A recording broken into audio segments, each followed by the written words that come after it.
Cześć, z tej strony Igor Siupik i mam przyjemność zaprosić Was na audycję Ponad Przeciętność. Naszym dzisiejszym gościem jest John Nichols, amerykański szczecinianin, który opowie o swoich spostrzeżeniach na temat życia w Szczecinie, swojego projektu i kampanii na Kickstarterze z nim związanym. So, first of all, John, how are you? I'm doing great. It's great to be here. Thank you. So in the intro, I called you an American citizen of Szczecin. Mm-hmm. Would you consider yourself one? I like living in Szczecin. I don't know if I would consider myself a citizen. I like to think of myself more as a rolling stone. Yeah. And wherever I lay my hat, that is my home. Okay, yeah, that's pretty nice.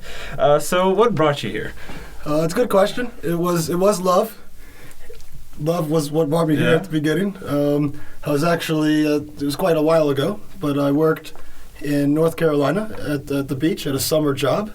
And there were a lot of Europeans who were also working there through work and travel programs. So I made a lot of Polish friends and friends from other places. And so there was one particularly nice girl who I liked, and I decided to live in Poznan for some time with her. And then things just kind of kept going, and here I am now. And here you are. So since you live in Szczecin right now, what is your favorite thing about Szczecin? My favorite thing about Szczecin, I think what's great about Szczecin is that you've got some of the opportunity that you have in a city, right? You can find work and you can find business, but you also have some of the nice advantages of living in a small town, right? So you can just get on your bicycle, go 10 minutes, and you can be in the forest mountain biking. So I think it's that blend that I really, really appreciate. Yeah, so your favorite Polish dish? My favorite Polish dish is a good question. I definitely like pierogi, and I think, I'm still working on the pronunciation of that, but I think pierogi miaizum and szpinakiem are my two favorite. I think when it comes to Polish food, I think it's all about the traditional home cooking, right? So whatever dish that your grandmother makes would probably be also my favorite dish, right? So it's all about that home flavor. I lived 4 years at my grandma's, and I've packed up 10 kilos, so you'd be pretty happy with her cooking. So you've mentioned the design of the city, that it's not that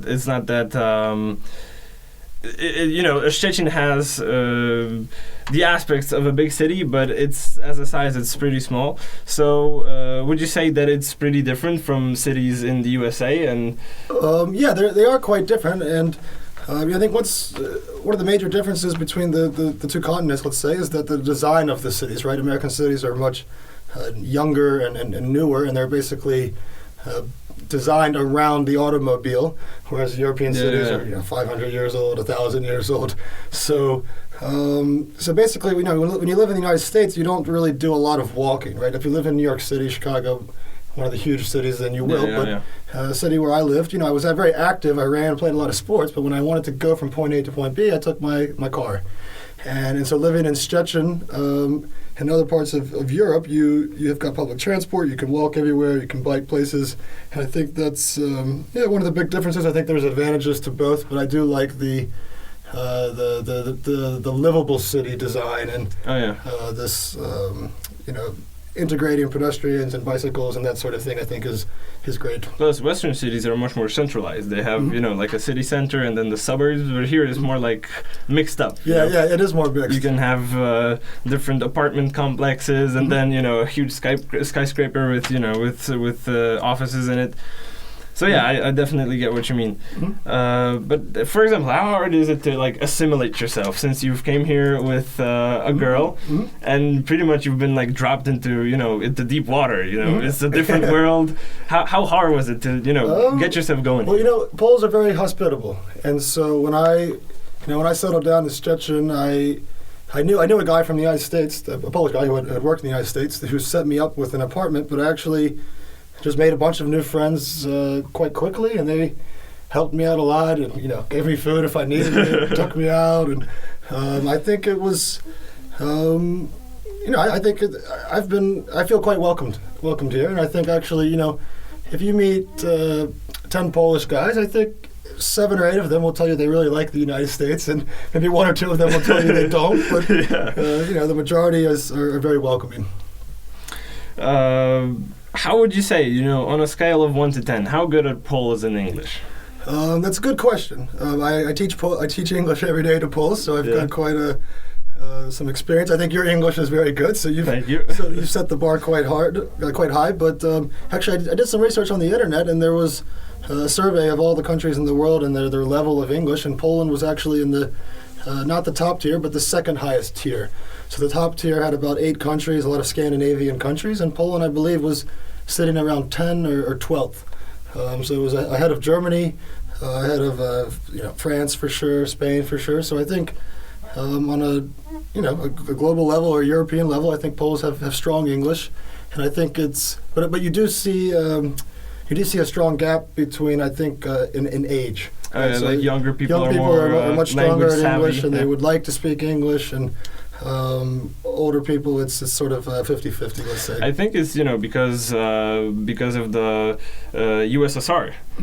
Since older people were forced to learn Russian at school, and suddenly we're open to the Western world, and people say let's learn English, but the older people are kind of behind. Yeah, since they were learning Russian. Yeah, almost all. I've got a number of students who are over the age of 30 or 35, and almost all of them had only Russian in school, whereas pretty much everyone now. It's funny if you ask 25-year-old, 28-year-old comes in for the first lesson, you say, have you learned any other languages in the past?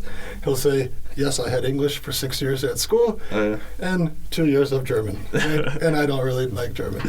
Yeah, I've had German for 8 years, and I don't know a word. Okay. So, since we're at the ARP studio, do you listen to ARP? I do. I listened to the ARP broadcast probably 3 or 4 times. One specific program, Funk with Me. That's one program I listen to. I hadn't listened to radio in a while, as YouTube has kind of taken over with this autoplay and playlist and all these different options. I don't actually have a regular radio in my house like I used to. I kind of took a break from radio, and then it was quite refreshing.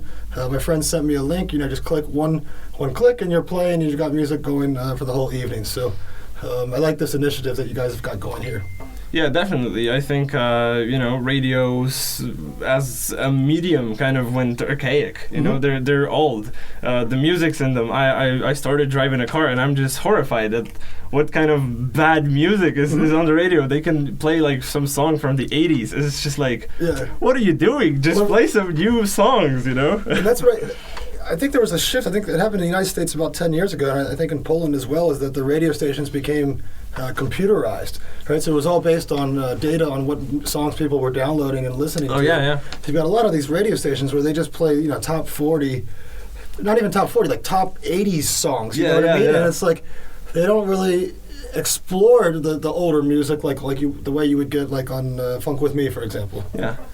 Plus, since you said, top 40 or like top 20 playlists, I, for example, can go to university in the morning and hear like 5 songs, and then going back from uni, I can hear the same 5 songs just in different order because, they're the thing right now, and, people just keep repeating them. It's just awful. It's just awful.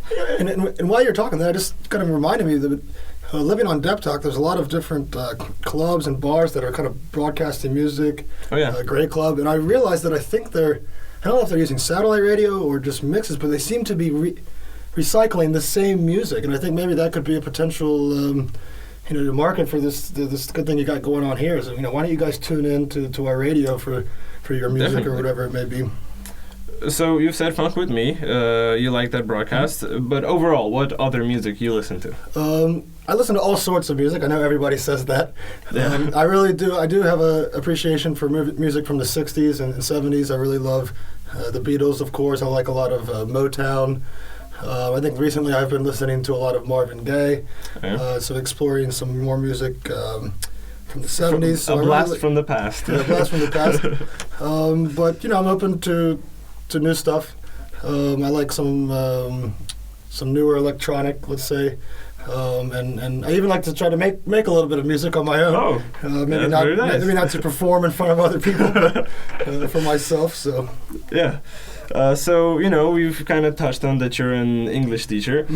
So I'd like to ask you, what do you do around here? And we'll go into your project from that. So, what do you do in Szczecin? Well, I'm an English teacher, so I teach private lessons, and I teach students of all ages. And basically, we focus on conversation, and I'm a big believer in the direct and communicative method. So we try to just talk about different topics, and just get the student talking, and let the learning sort of come from within. And then when we find some grammar point that we need to work on, then we kind of touch that up. So yeah, that's what I do here in Szczecin. Yeah. And and so my project is JJ English, and this is something that we're really excited about. We've actually got a Kickstarter campaign going right now. Yep. Are you familiar with Kickstarter or with Yes, I am familiar, but some listeners might not be. So please explain. What is Kickstarter? Okay, so Kickstarter is a crowdfunding platform, and I think I believe in Poland you've got something like Polak Potrafi, which is also a crowdfunding platform. And so basically you have an idea for a project, and you set a goal, and then it's basically all or nothing to get that goal, and you're trying to get let's say a little bit of money from a lot of different people.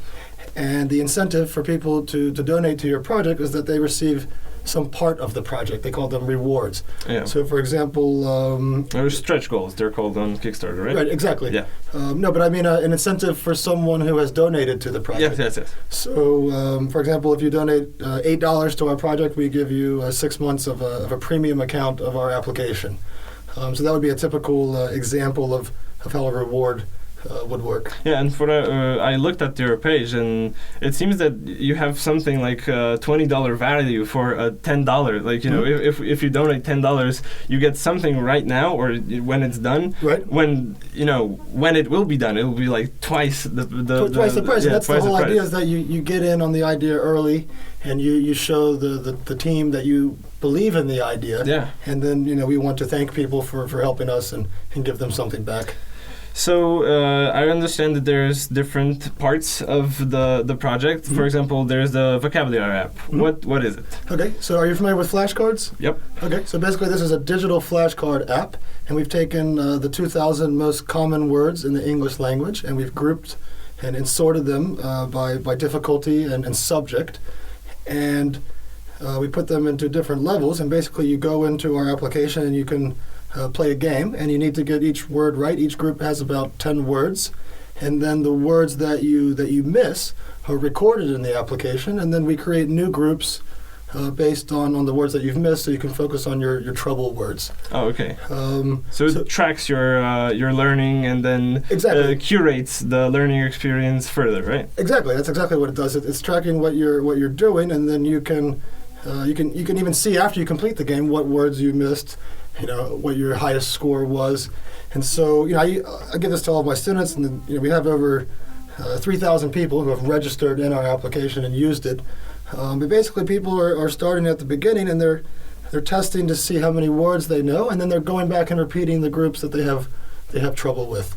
And you've mentioned game and high scores, so there is an aspect of like a gamification. So yeah, absolutely. Please explain this. It's right. So, a big part of, I think, education nowadays, right?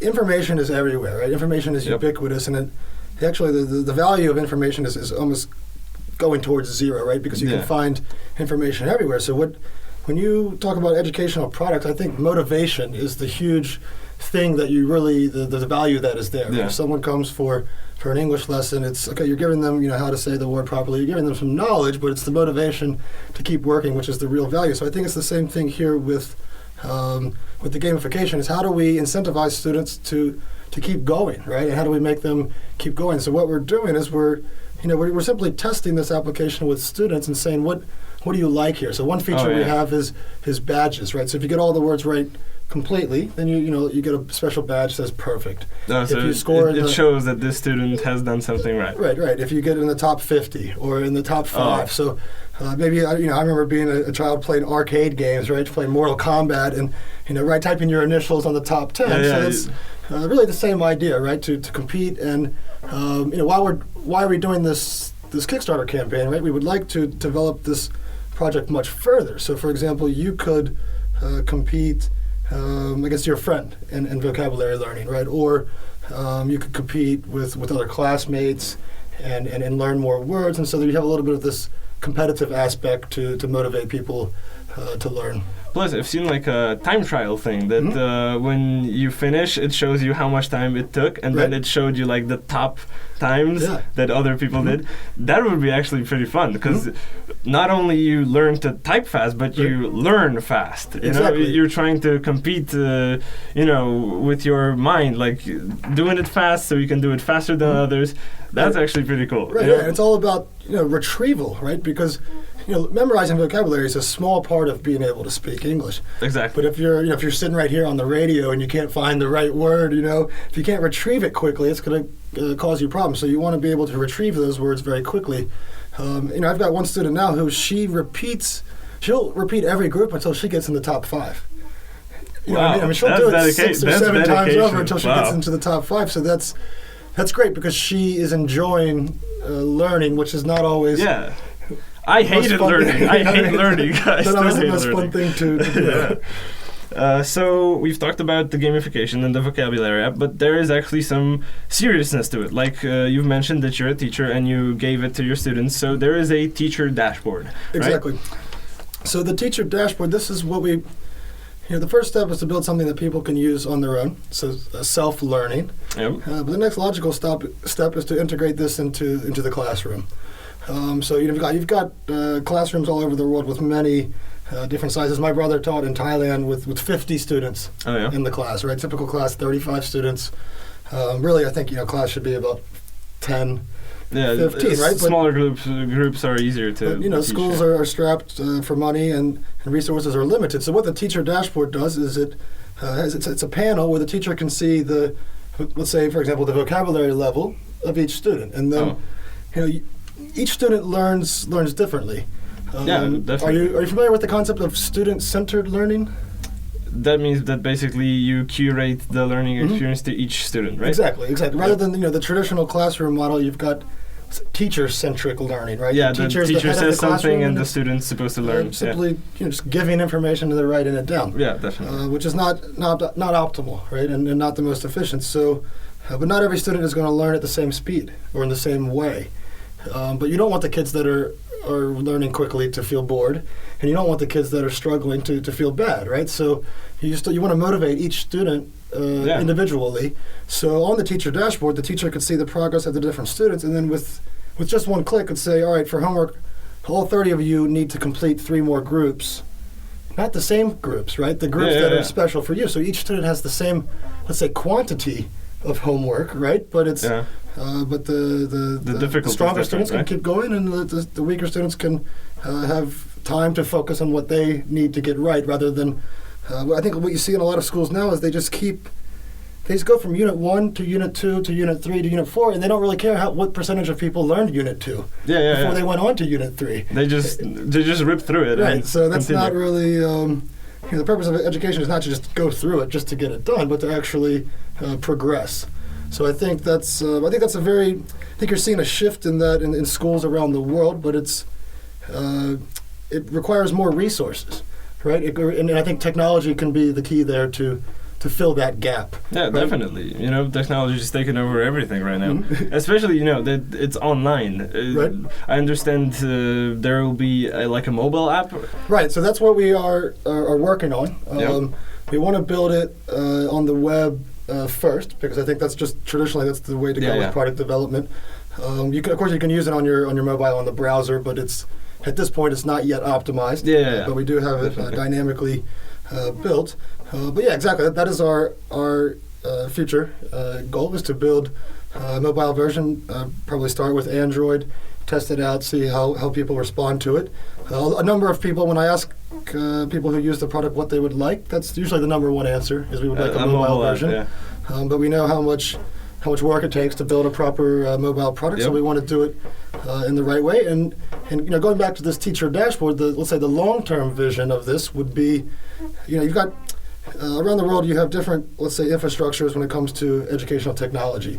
Some schools have laptops for everyone. Some schools have tablets for everyone. Some schools have no Wi-Fi. Some schools have no electricity. Right. So this is the spectrum. But smartphone is they're coming faster and faster and faster. So students could have devices in the classroom, and the teacher could say, "All right, pop quiz. open up JJ English and we're going to do a vocabulary quiz right now, and all the students could take the quiz. She's got all the results in real time. Yeah, instantly. And not to get too far ahead of myself, but let's say the long-term version would be, a lot of people talk about speaking. They don't have opportunities to speak. You've got 30 kids in a classroom. How do you, if you got 60 minutes, that's 2 minutes for each kid to speak, right? How do you do more? How do you do more than that? So, why not split the group into the classroom into, let's say, 6 groups of 5, sit around one device. Now, this would require voice recognition, which is still a few years ahead of us. But it's a dream. It's a project, right? They speak into the phone, right? The phone analyzes their voice recognition. Are they saying this word correctly? The teacher can see on her dashboard, okay, group 1 is strong, group 2 needs some help. I'll walk over to group 2 and help them with their pronunciation. Or maybe mix the groups up. Yeah, group 3, Michal is really strong in group 3. Let's change him with, for example, Igor in group 4, who's not doing so well, and that sort of thing. So I think that, implementing voice recognition into the product is the next obvious step. But when you think about the technology for that, that's quite complex. Yeah, that is complex, but you gotta aim high. Yeah, we do have to aim high, and as far as I understand the market right now, there's an application that does that would be built based on Siri, right, on the Siri technology for voice recognition, so tapping into their API. But I do think that is the obvious future in this language learning in terms of speaking.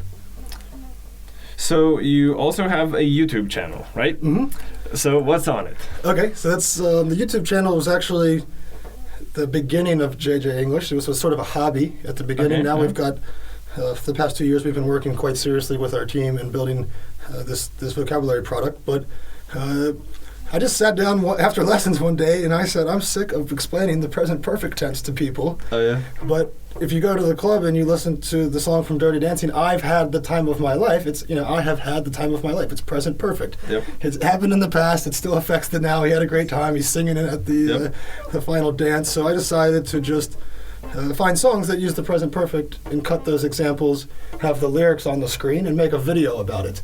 And the first video that I ever made was present perfect examples in songs, and I took my cheap microphone and held it up to the speakers and played the song on YouTube for 10 seconds and recorded it. This is before I even knew how to edit movies or whatever it was. You got by? I got by, and it's funny that video is actually still our most popular video. It's got 185,000 views.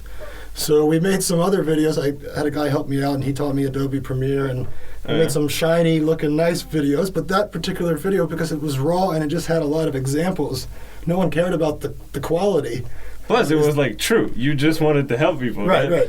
And I just kept going with that, and we made 55 videos. We covered about every grammatical tense, and then we got really big into phrasal verbs, because phrasal verbs are not necessarily in books or in journals, but we use them all the time in spoken language. Yeah. You hear them all the time in songs, and movies.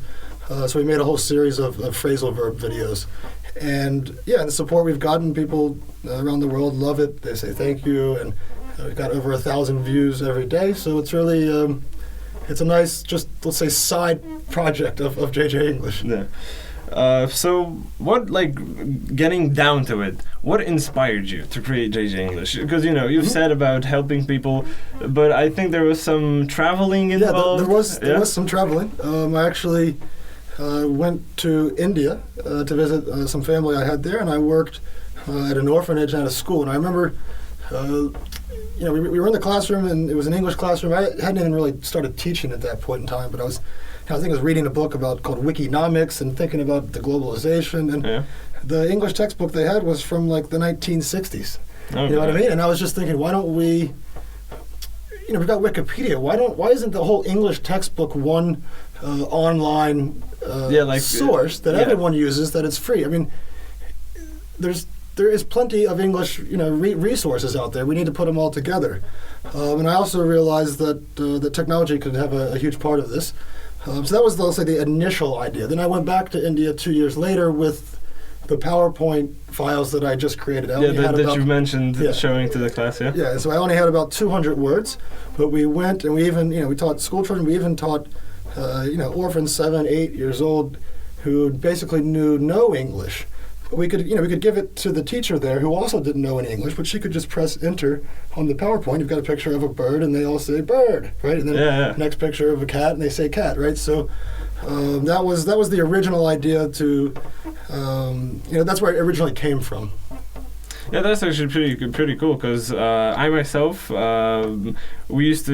and my brother, we used to yell at our dad because we had this textbook with like this huge painting, and on the painting, there was, for example, a garden, and on the border of the painting there was, pictures of a shovel, and he'd say, learn 10 things from the top of the board. And we're like, come on, just leave us be, we just want to go play football or something. Right. And he'd say, no, you have to learn. And, through that process of learning singular words, because, there weren't any, phrases or even sentences. It was just, a painting and a drawing of a shovel. And, learn what a shovel is. And then he'd ask us. So I think that's the best way to learn, because you get familiar with the pronunciation, with how it all works, and then you can start gluing it all together.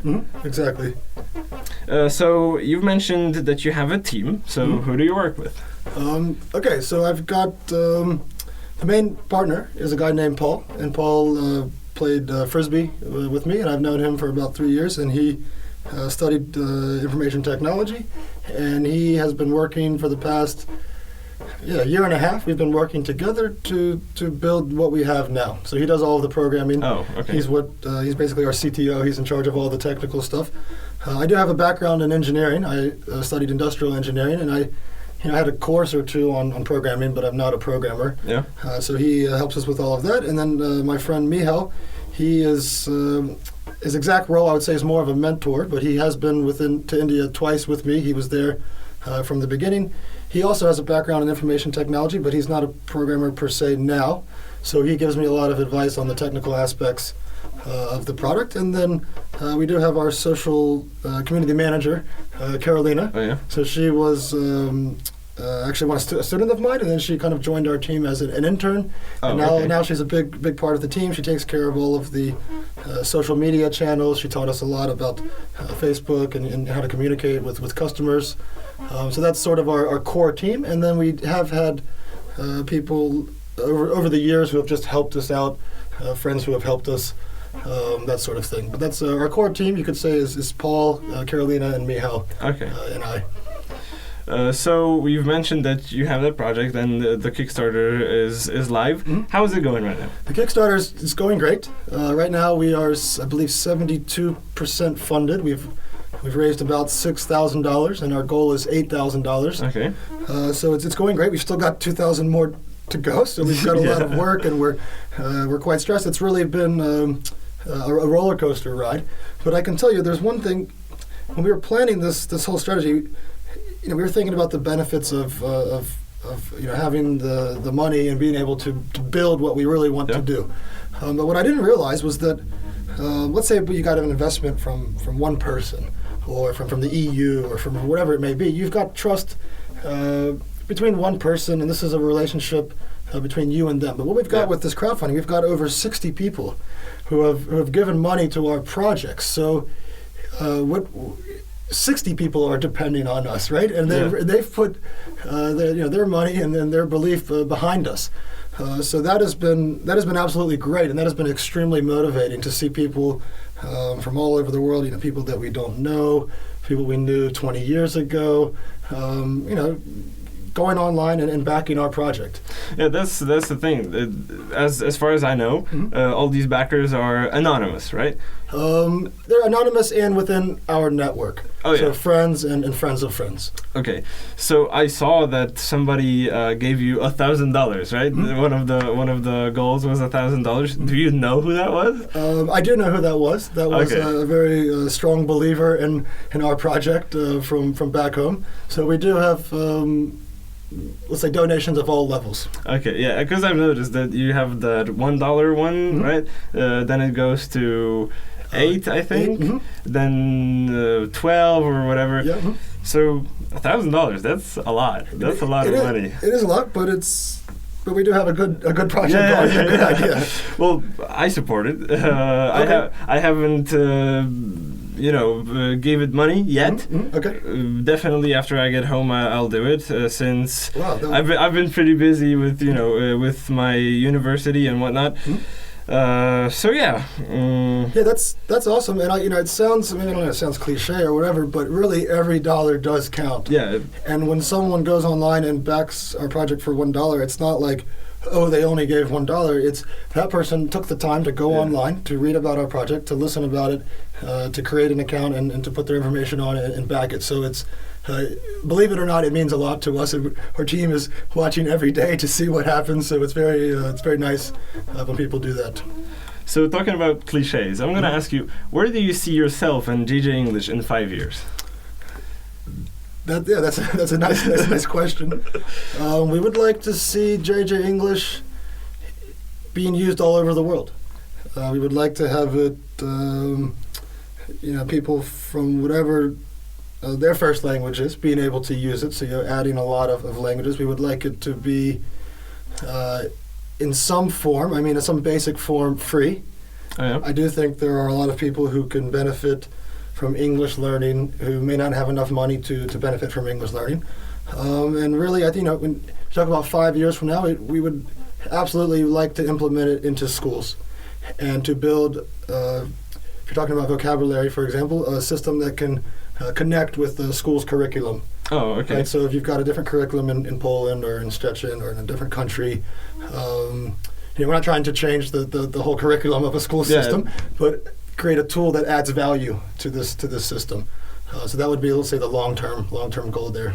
To był John Nichols, amerykański Szczecinianin, który obecnie zbiera pieniądze na Kickstarterze, by skończyć swój projekt JJ English. Linki będą na Facebooku ARP. Dziękujemy bardzo, to była audycja Ponad Przeciętność. Do widzenia.